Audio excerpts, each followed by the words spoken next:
Well, we also always hear about with the military or journalism commonly about the whole interpreter thing. It was a major focus, for example, when we pulled out of Afghanistan because there were a lot of interpreters left behind who were going to be found and executed by the Taliban. But I was thinking about this when that happened. I'm like, where? It's not like there's like some recruiting agency when you land on the ground, like, okay, here's where every translator is or whatever. Like the way I understand it, you're going out and you're finding people who obviously speak the language and who volunteer and you get a good rapport with. But if you don't speak the language and you're going out to places often alone with this person, wouldn't there be good intelligence missions for people to put in other countries, translators? Yep. You know what I mean? Like as far as like then they get to lie about what's actually said? I found that out the hard way. I did have one significant overseas experience, sent before all this happened. So back before the pig farms story days, I was a UPI correspondent, a wire service correspondent based in Eastern Europe. And what does that mean? So working for it's a wire agency, so AP, Associated Press, and the other one at the time, it's now doesn't really exist, but it's called UPI, and they were kind of the rival to AP. And I was a foreign correspondent for them for about a year and a half.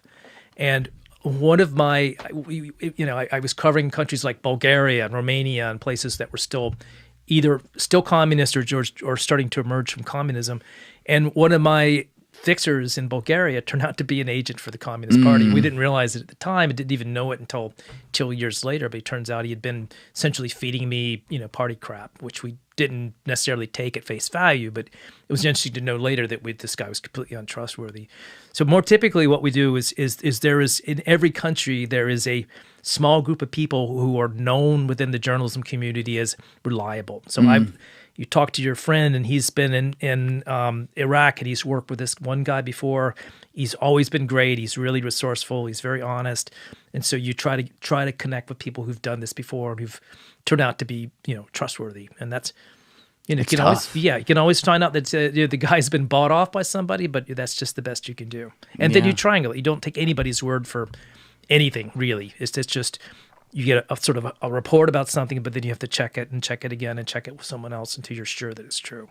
Now, you're talking about all the overseas stuff you had to throw yourself into when you took on the nuclear reporting role, but how quickly did you start either personally developing sources at, say, the CIA or being handed some sources from other relationships at the Post who may have had them, or both?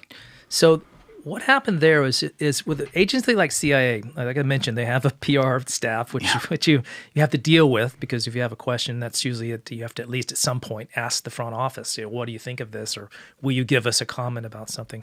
But to cover an agency like the CIA, it's always working from the outside in. So it's finding people who used to be somebody, who used to have a job in the agency and knows a lot of people who are still inside, but is willing to help you for whatever reason. Allegedly used to. Used to, right, exactly. And sometimes it's, like for example, on the triple agent story, this bomber, a lot of the formers, the folks who used to be in the agency, were really upset about that incident. And they had all kinds of theories and explanations of what went wrong.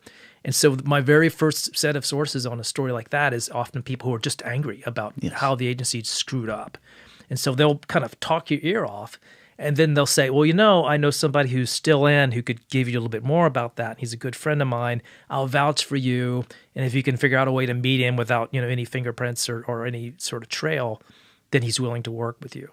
And so those first relationships become sort of the way inside the front door. And eventually what you discover is that people like to talk if they feel like they want to be heard, they want to be understood, they want their point of view to be communicated, and if you can convince them that you'll handle the information fairly, it's amazing how you can get folks to talk about things. Because that's kind of been the secret of my career, is just wanting to know, being curious, not having my own agenda, but just wanting to figure out what happened, and people want to help you on that path because they often want the truth to come out.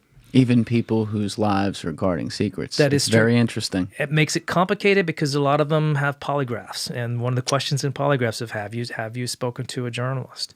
And so the ones who are undergoing that process, it gets really, really tricky.